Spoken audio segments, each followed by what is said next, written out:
So I chose to write about dance and how it's inspired and influenced me throughout the years. I used to live in Medicine Hat and was a part of a studio there called Medicine Hat College Dancers. I've been dancing since I was 3, but I've only been competitively dancing since I was about 6. It started out as just a hobby, something my mom put me in at a young age to try and get me to use up some of my energy since I was a classic 3-year-old and could never ever sit still. For the first several years, I really wasn't that into it. It wasn't until I was about 13 or 14 and got moved up into the older girls group that I decided it was something I really enjoyed and I wanted to take it seriously and go to more than just a couple classes a week. On an average week, I would spend around 15 to 20 hours at the studio participating in a variety of classes. Over the years, I've done a variety of styles including hip-hop, jazz, lyrical, ballet, point, modern, tap, contemporary, musical theater, and stylized jazz.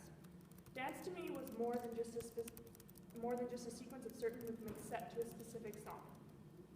Dance has allowed me to express myself, relieve stress, and encourage me to be creative and think outside the box. Dance is inspirational to me for many reasons, one being that it's all about being creative and being different. If everyone performed the same routine to the same song, no one would be interested in watching.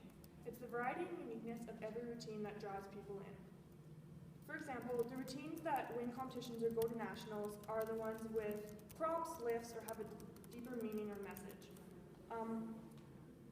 And that's because it creates a response in the viewer. For me personally, I always have found myself being inspired by my dance teacher. Year after year, she will create over 100 routines that are all vastly different, but they were always so clever and original. She would inspire me every day to want to be the best that I could be. Every class, she would so easily come up with the most exciting ideas for dances, which would get us excited and inspired us to want to work hard at practicing these routines so that we could perform them as well as possible. In addition to this, I've always felt that the people you surround yourself with are people who they're going to have an influence on you. And what I mean by this is when I was spending 20 hours at the studio a week, I was surrounded by all these creative and inspiring people, and it had an effect on me. I gained a lot of self-awareness and self-confidence through this. Even now that I no longer go to the studio, I still think back on my experiences and draw inspiration from them.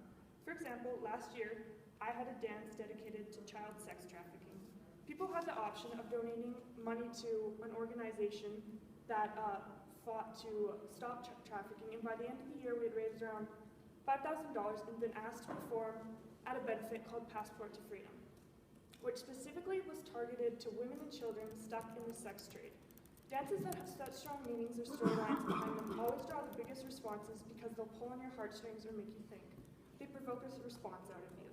To me, that's why I think dance is inspirational, because if something can make you feel any sort of emotion, good or bad, it has the potential to inspire you. When dance would make me feel happy, it would encourage me to be myself, and it inspired me to follow my dreams and not let others influence my choices. It encourages you to be unique and often opens up a creative side you don't know you have. When dance makes you feel a deeper emotion like sadness, it would inspire me to want to make a change. Our dance for sex trafficking made us want to make a difference and opened our eyes to the world around us. And just because the sex trade doesn't have a direct impact on my life doesn't mean that it doesn't matter. I also believe that just because I got my inspiration from a controlled setting doesn't mean that dance can't be inspiring in general life. To me, dance is a very universal thing. Everyone has danced at some point in their life, and whether or not you say you can't dance, everyone has probably busted out a few moves at some point in your life, whether or not it's just for a joke. But if you're able to reflect on those memories, they'll probably make you laugh or they'll make you smile.